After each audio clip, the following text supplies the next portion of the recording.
इच्छाकारेणं सन्धिसः भगवम् इच्छाकारेणं सन्धिसः भगवम्. Let us bow down in devotion to the Pancha Parameshti. Namo Arihantanam. I bow down at the feet of divine energies such as the Tirthankaras who lead me to the path of divinity. Namo Siddhanam.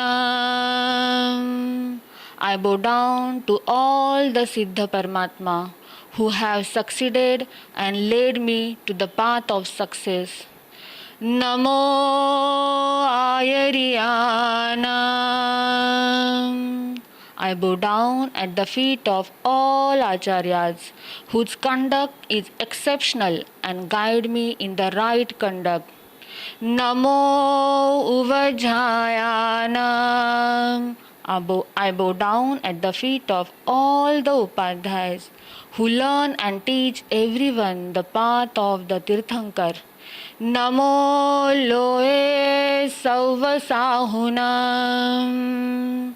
I bow down at the feet of all the saints who limit themselves to gain the infinite energy. Eso panchanamokaro sauva pavapanasano mangalanancha sauvesi padamam havai mangalam mangalanancha sauvesi padamam havai mangalam. These five divine energies are auspicious and would guide me on the path of divinity. I bow down in complete devotion before them. Namo Tirthayaranam. I bow down to all the Tirthankaras. Namo Gurudevayaye. I bow down in devotion at the feet of my Gurudev, most revered Puja Gurudev Anand Rishiji Maharaj Sahib, and infinitely benevolent Upadhyay Bhagwan Puja Praveen Rishiji Maharaj Sahib. My immense gratitude to the holy feet of Paramatma and Gurudev Upadhyay Praveen Rishiji for showering his grace upon me to be an instrument in delivering the Uttaradhyayan in English. Aram afternoon everyone. I Sadhvi Arohi welcome the devotees gathered here to listen to the sacred techniques of the 24th Tirthankar Paramatma Mahaveer and to participate in worshipping the Srimad Uttaradhyayana Sutra. This sutra holds great significance as it contains the last words of Paramatma Mahaveer before his salvation. I would be presenting the English version of Gurudev Rishi Praveen's discourse on the Srimad Uttaradhyayan. Today is the 6th day of our humble effort. We will try to understand and absorb the secrets of chapters 10th, 11th and part of 12 as decoded by Rishi Shri Gurudev. Get ready for Samosharan Dhyan. Sit straight. Close your eyes. Inhale deeply and exhale slowly. Again, inhale deeply and exhale slowly. Visualize you going to the divine Samosharan of Paramatma Mahaveer. Beings from all 10 directions are coming. From the lower worlds, Bhavanpati deities. From the middle world, Vanvantar, Jyotishi deities. And from the upper world, Vaimanik deities are all coming. Animals, birds, men, women, Shravak, Shravika, monks are all arriving from different directions. In this divine Samosharan, there is a Dharma flag almost touching the sky, and an ever spinning Dharma Chakra of Paramatma. The deities are inviting all the beings with divine music and chants. They are welcoming them by showering divine flowers. There are 3 enclosures of silver, gold, and precious jewels. These are crystals. There are crystal steps that lead to Paramatma. There are grand arches in all directions of gold, gems, and Vedurya Maniratna. There is a huge Ashoka tree and a crystal throne. A divine radiant body of Paramatma Mahaveer is seated there. Gods, goddesses, and kings, queens are all offering their heartfelt reverence at the feet of Paramatma Mahaveer. As you behold the divine aura of Paramatma, bow at his feet in complete devotion and feel his blessings being showered on you. Take permission from Paramatma to listen to his words and take your seat in his presence.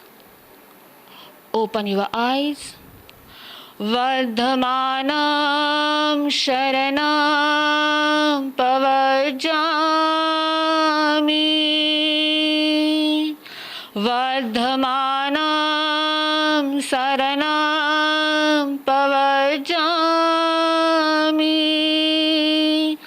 Vardhamanam Saranam Pavajami.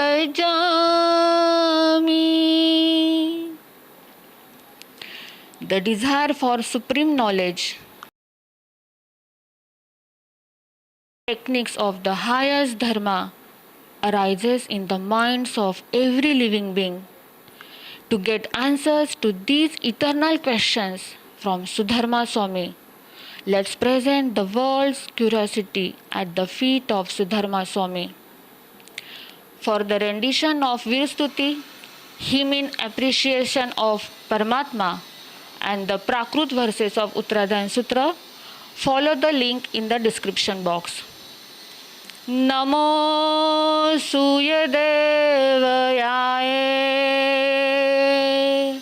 Namo Suyadevayaye. Namo Suyadevayaye.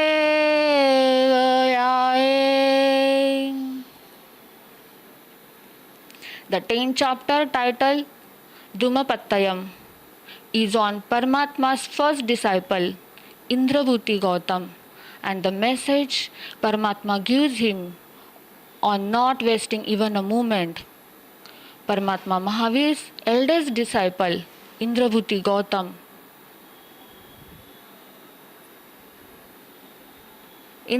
Gautama, once experienced a deep period of depression and hopelessness. Even a disciple of such a great stature, blessed with extraordinary powers, faced this struggle. He began doubting his own spiritual practice and its ultimate purpose.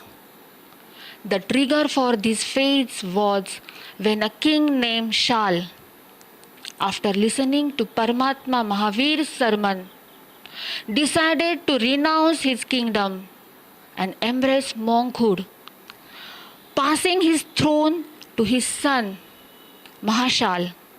When Shal expressed his desire to follow the spiritual path of truth rather than the path of power, his son surprisingly revealed that he too wished to renounce the kingdom and walk the same spiritual path as his father. Ultimately, the king entrusted the entire kingdom to his sister's son, Gagli, and both father and son initiated into monkhood under Paramatma Mahaveer's guidance. During his spiritual journey with Paramatma Mahaveer, as he experienced his teachings and followed the practices guided by him. The king once reflected on a troubling thought. Here he realized that while Paramatma Mahaveer was awakening and liberating everyone from the darkness and suffering of the world, he had, in contrast, pushed his sister's son Gagli into that very same darkness and worldly suffering by entrusting him with the kingdom. This thought stirred a desire in the king to guide his sister's family toward the path of truth. Shalmuni goes to Paramatma and tells, O Paramatma, the one whom I have guided on the path of power and entrusted the worldly throne, I want him to also receive the blessing of self-discipline. I want him to become the owner of your kingdom. If it is your will, I wish to go and enlighten him and his family. With Paramatma's permission, Shalmuni set out with Indrabhuti Gautam to do so. He introduces the spiritual path to his sister Yashaswati, her husband Peter, and their son Gagli. Listening to Shal, all three of them decided to renounce the world and devote at the feet of Paramatma. As they journeyed back together, Shal, Mahashal, Yashaswati, Peter, and Gagli each underwent a profound process of self-realization. Remarkably, all five attained enlightenment, achieving the state of Keval Gyan, omniscience. When Indrabhuti Gautam reached Paramatma Mahaveer, he bowed down in reverence. However, he noticed that these five companions, Shal, Mahashal, Yashaswati, Peter, and Gagli, did not bow.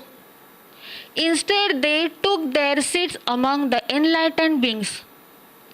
Stunned by this, Indrabhuti Gautam felt a deep sense of despair.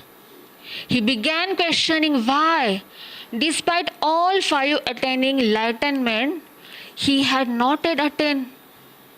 In such moments, one can either feel inspired by others' success or fall into hopelessness. And Indrabhuti Gautam found himself sinking into depression. Seeing this, Paramatma Mahaveer awakened him and explained that his attachment to Paramatma was the greatest obstacle on his path to enlightenment. Paramatma revealed that their bond had persisted through many lifetimes, and it was this deep love and attachment that was preventing Gautam from achieving Keval Gyan, enlightenment. The moment he could detach from this attachment, he would immediately attain enlightenment. However, Indrabhuti Gautam responded that Paramatma Mahaveer meant more to him than enlightenment itself, and he could not give up his connection with Paramatma at any cost. Paramatma, with great compassion, urged him to awaken and not waste a single moment. He reminded Gautam that his progress had not been achieved in a single lifetime. He had endured immense pain and suffering over countless births. Now standing at the pinnacle of success, at the top of success, this was not the time for despair. He needed to move forward, becoming a beacon of peace for others, and in doing so, eternal peace and bliss will be his as well. Explaining the verses of this chapter, Gurudev says, our journey, both yours and mine, has already covered a long distance.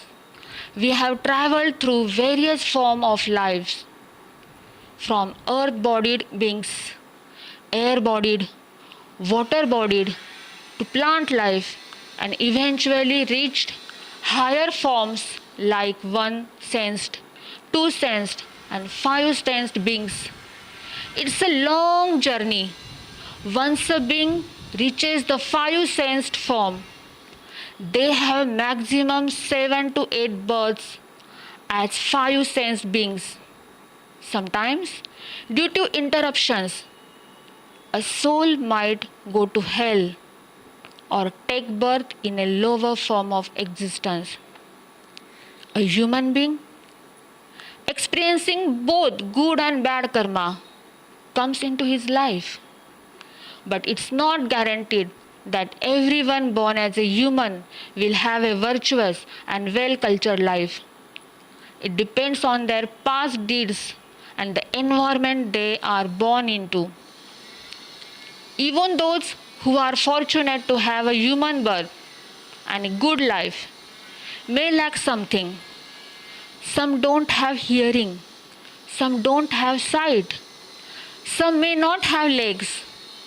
Despite having all five senses, they might still be disabled.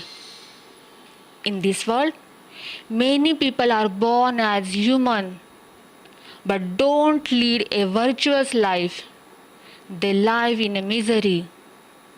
Celebrate yourself, appreciate yourself, acknowledge how fortunate you are to have been born as a human, to have received Jain Dharma, and to have all five senses intact.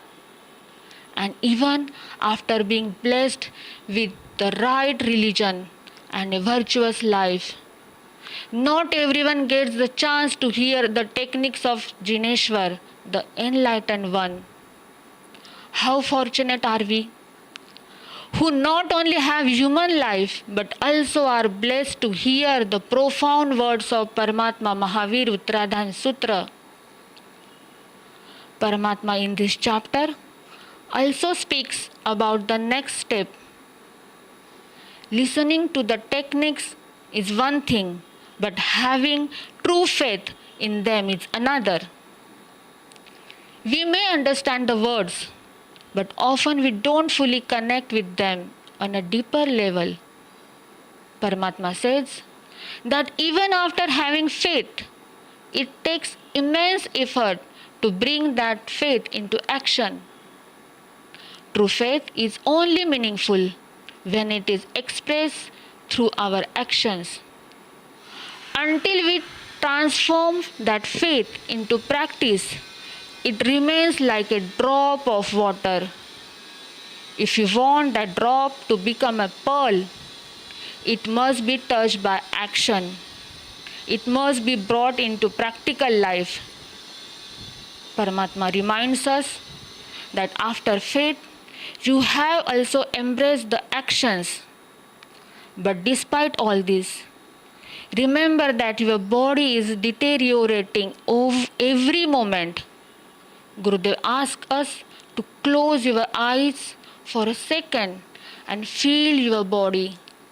Please close your eyes for a second. Take your time and feel your body. Feel what is your body.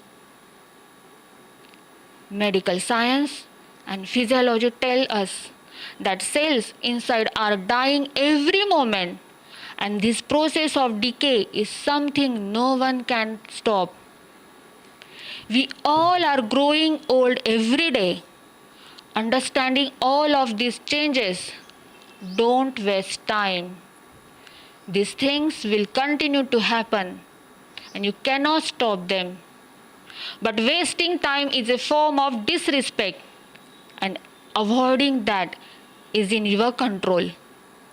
While you cannot stop these natural processes, you can choose to avoid carelessness. Once time is gone, it cannot be regained. If you waste knowledge, you may face criticism and regress, but you can repent and become pure again. However, there is no way to recover lost time. Once time is lost, it cannot be regained. Therefore, The worst of all is the time wasted. Paramatma says, every day your strength is weakening. Disease can arise in your body at any time. So do not be careless. Make the most of your youth while you still have it. Until old age and sickness touch you, engage in righteous deeds. Do not waste time. At last, Paramatma Mahaveer tells Indrabhuti Gautama that you may not find a guide in the future. Today, you have both the path and the guide available to you. Do not waste this opportunity. Paramatma tells Indrabhuti Gautama, as you are wandering around villages, spread the message of peace. Let peace surround wherever you pass by, and one day peace will envelop you and you will become a pure liberated soul. This chapter leaves a message to tell all of us that this human birth and the opportunity to listen to the righteous techniques is extremely precious. Now it's on us to cultivate unwavering faith and devotion without wasting even a moment in carelessness or laziness. Namo Suyadevayaye. Namo Suyadevayaye. Namo Suyadevayaye.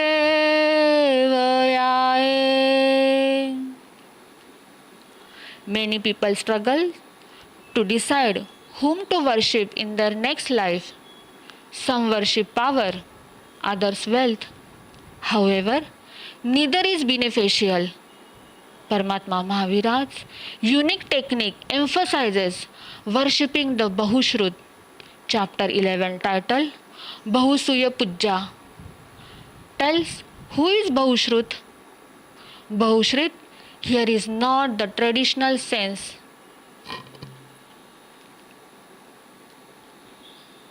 of someone who studies scriptures, but rather someone who possesses 15 virtues and is free from 14 defects.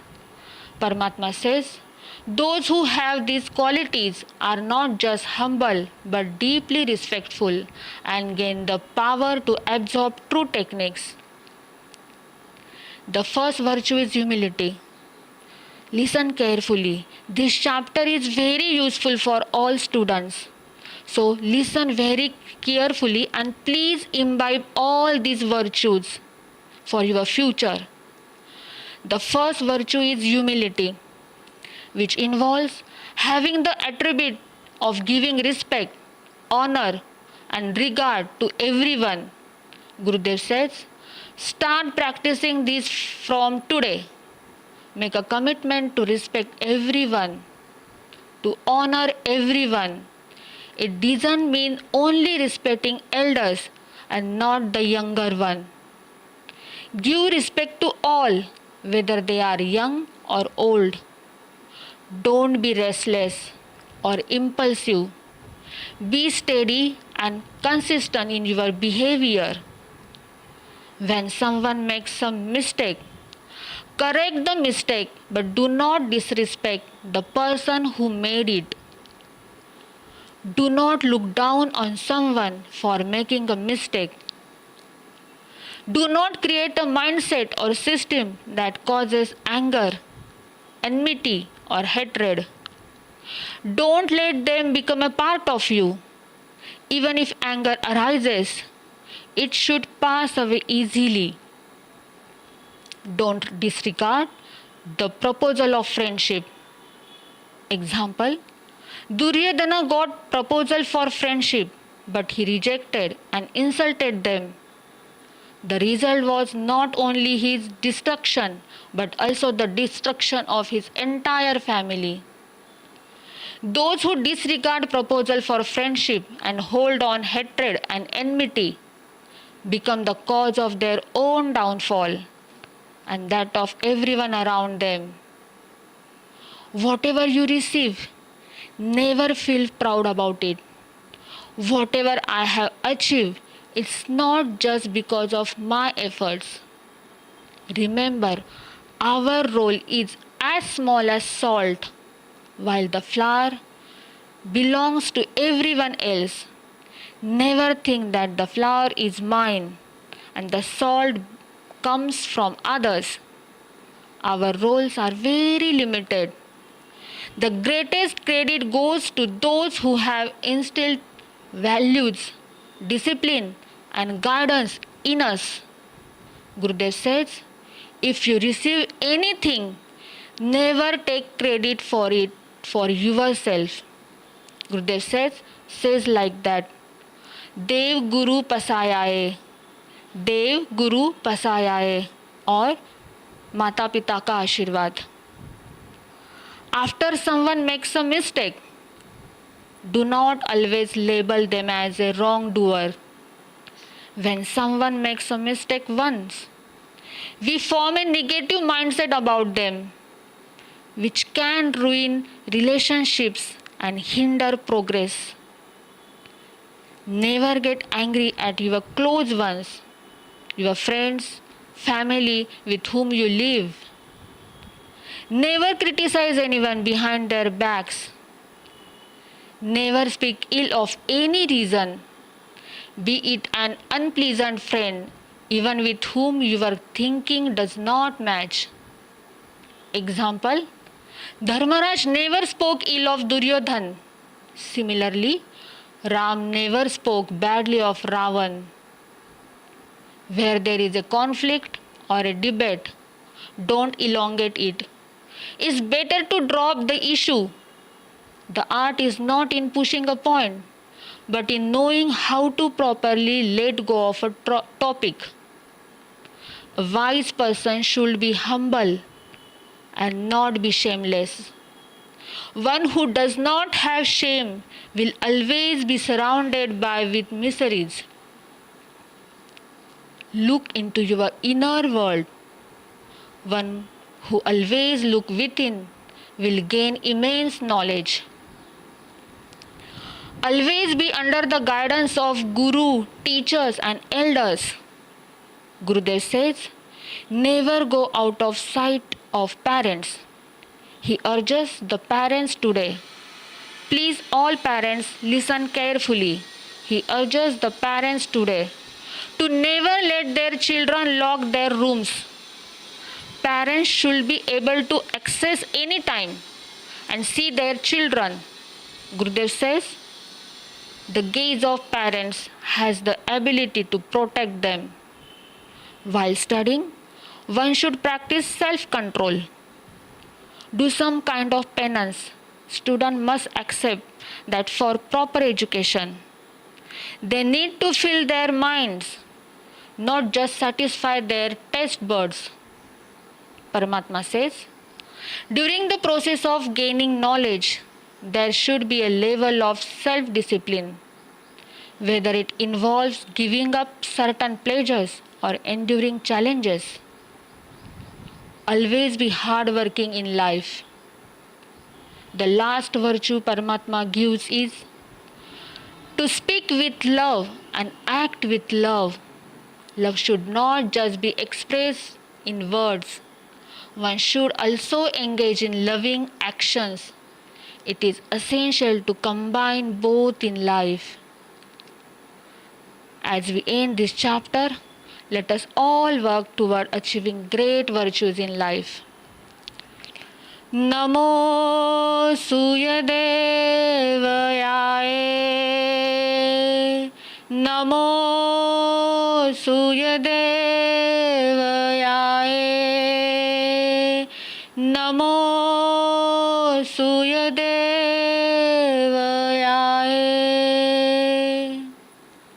The 12th chapter titled Hariye Sigjam emphasizes that the right to practice the eternal techniques of the divine is not limited to any particular family, caste or sect. Harikesh, on whom this chapter is, was born into a low caste. and there is a story behind it. In his previous life, he was a Brahman named Somdev. One day, he saw a monk walking by who asked him for directions. The monk, known as Shankhamuni, had two paths to choose from, both leading to a village. One path was dangerous and hot, while the other was safe. Somdev directed the monk toward the dangerous path. He told him to take the route that was scorching and difficult to walk on. To his surprise, he saw that Shankhamuni walked easily on that path.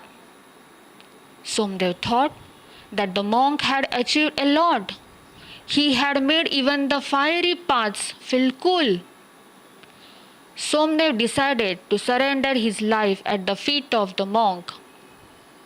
He became a monk but had a lot of ego of being a Brahman.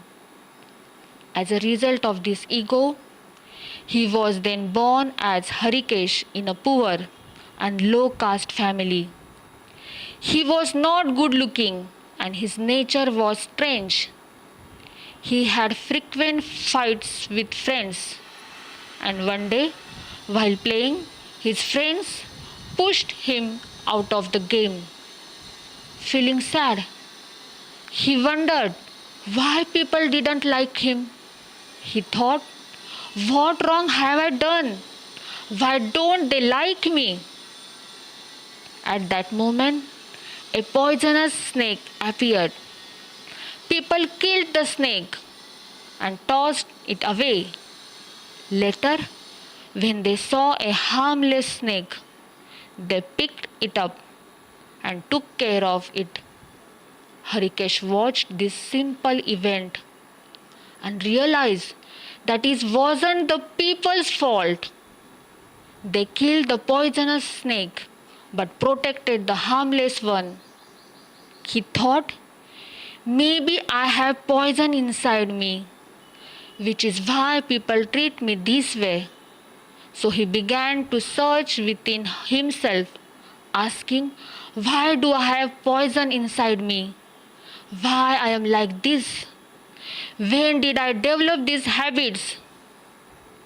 Introspecting himself, searching for the real truth, Harikesh remembered his past life attained Jati Smaran Gyan. He saw he was a monk in a previous birth. He then decides to walk the path again.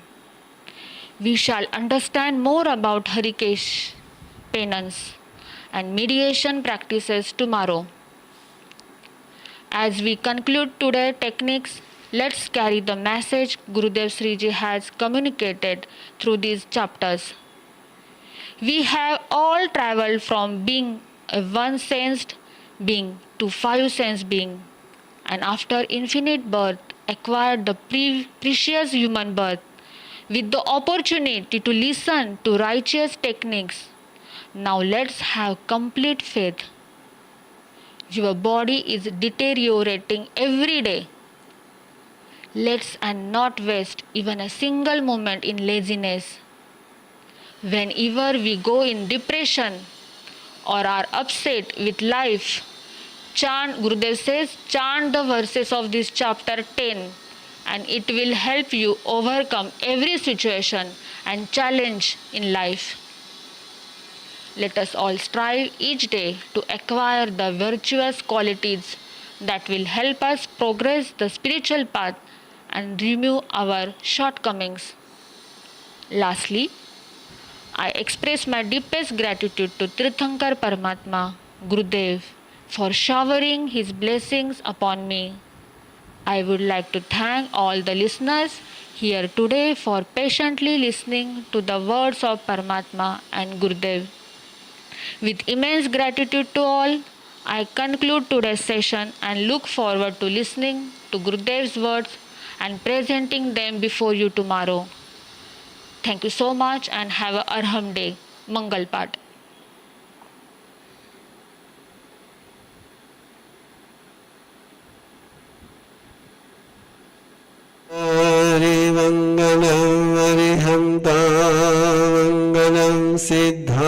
सिद्धामङ्गलं Saho मङ्गलं केवले पन्नतो धम्मो मङ्गलम् चत्तारि लघुत्तमानि अन्तानि लघुत्तमां सिद्धा लघुत्तमां साहो लघुत्तमां केवली पन्नतो धम्मो लघुत्तमां चत्तारि शरणं भवञ्झामि हरिहन्ते शरणं भवञ्झामि सिद्धे शरणं भवञ्झामि साहो शरणं भवञ्झामि केवली पन्नतं धम्मं शरणं भवञ्झामि अरिहन्तो का शरणं सिद्धों का शरणं साधुओं का शरणं दया धर्म का शरणं चार मंगल चार उत्तम चार शरणं दुख हरणं सुख करना और न शरणा कोई जो भविप्राणी करे आराधन अक्षय अमर पद होय वर्धमानं शरण